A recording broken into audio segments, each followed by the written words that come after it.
42 గ్రామాలకు సంబంధించిన గుడి. ప్రతి ఊరిని కూడా ఒక ధర్మం తీసుకున్నారు. ధార్మికంగా తయారు చేసేవాళ్ళు అంటే అక్కడ వచ్చిన వాళ్ళు ఎవరైతే 3 గంటలు తీసుకున్న ముందు ఆ తర్వాత ధర్మగంటలు మారుతున్నామని ధార్మికంగా తయారు చేసి ధర్మాన్ని ఎలా నిలబెట్టాలి, భగవంతుడి యొక్క దర్శనం ఎలా పొందాలి అని తెలుసుకున్న తర్వాత వాళ్ళు ధర్మకర్తగా పెడుతుంటారు. అలాగే మనం చేస్తున్న చాలా పొరపాటుందండి.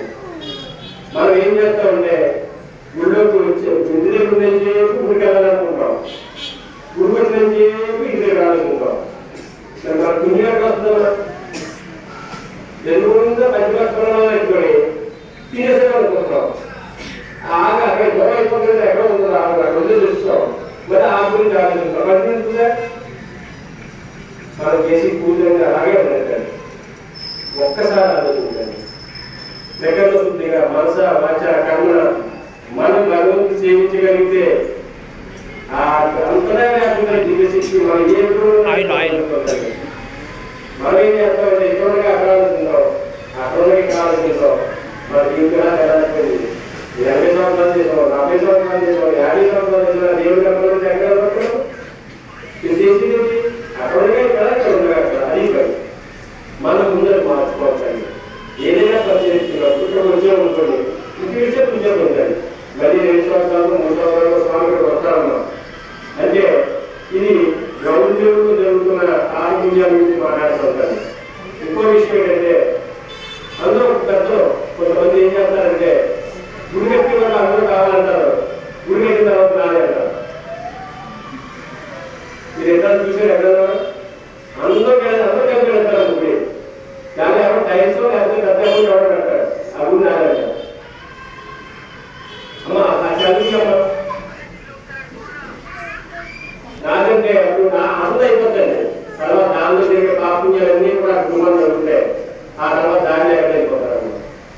కాబట్టి ఏదైనా గుడిని మనం నిర్మాణం చేసేటప్పుడు అక్కడ అందరూ చుట్టుపక్కల గ్రామాలు అందరూ ఇన్వాల్వ్ చేసి ఒక వ్యవస్థను అంటే ఒక స్వచ్ఛమైన వ్యవస్థను ఏర్పాటు చేసి ధార్మికమైన వ్యవస్థను ఏర్పాటు చేసి గుడి నిర్మాణం చేయగలిగితే అప్పుడు ఏమవుతుందంటే ఆ గురువారి కలిగే పుణ్యం మన భక్తులమ్మ.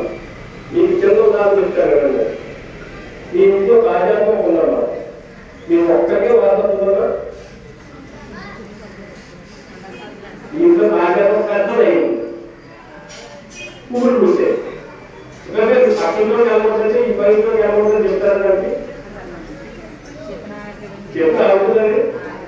అలా భగవద్గీత కూడా మీ చుట్టుపక్కల ఏ గుడి బాగుంటుందా ఏ ఆరాడుతుంది అంటే ఆ విగ్రహంకి ఒక ఆరా ఉందన్నమాట. ఇప్పుడు ఇదంతా డాకింగ్ ఉందన్నమాట, కుటుంబం కూడా ఉంది.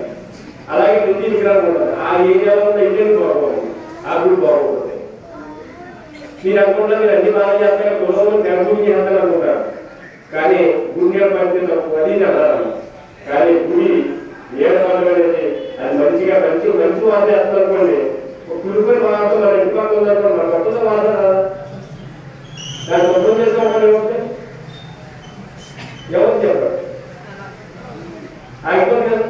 అలాగే మన పక్కన చుట్టుపక్కల గుళ్ళు ఏమైనా కొంచెం దళయంగా అనుకోండి, కొంచెం ధనం పరంగా పనుపడి పరంగా ఏం చేయాలి కొంచెం నిలబడి దాన్ని కొంచెం లిఫ్ట్ చేసామనుకోండి, కొంచెం పెంచామనుకోండి, ఆటోమేటిక్గా కనిపిస్తుంది.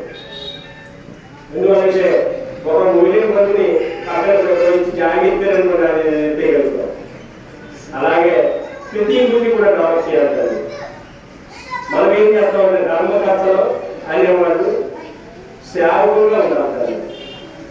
నేను లక్ష్మీనరసింహస్వామి గుడి దగ్గర పెద్ద బాలేదు, పెద్ద బాలేదు. నా పైన 4 గంటలు ఉంటారు. వాళ్ళు కూర్చుంటున్న బాలేదు, 3 గంటలు సరిగ్గా ఉన్నారు. వాళ్ళు ఇంకా కాలేదు. వచ్చిన బాధలమ్మా. మీరు ఎవరైతే వచ్చారో ఆడవాళ్ళు వచ్చాక లక్ష్మీదేవి వచ్చారు. మీ మహాబీలో ఒక మీరు వచ్చేటప్పుడు అక్కడికి ఆ లక్ష్మీదేవి వచ్చింది.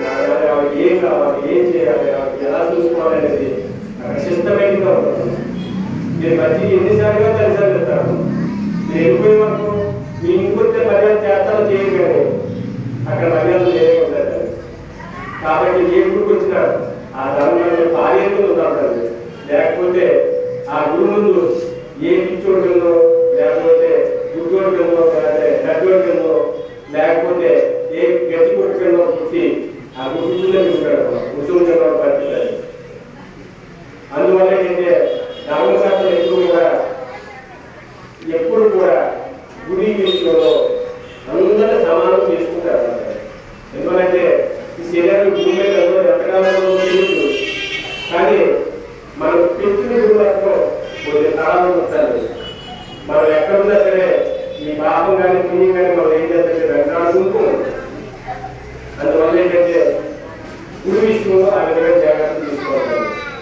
రెండవది ఏంటంటే భక్తుల విషయంలో చూస్తారన్నమాట. అంటే వ్యవస్థాగతంగా ముందు సమస్యలు పోతారు. భక్తులు ఏంటంటే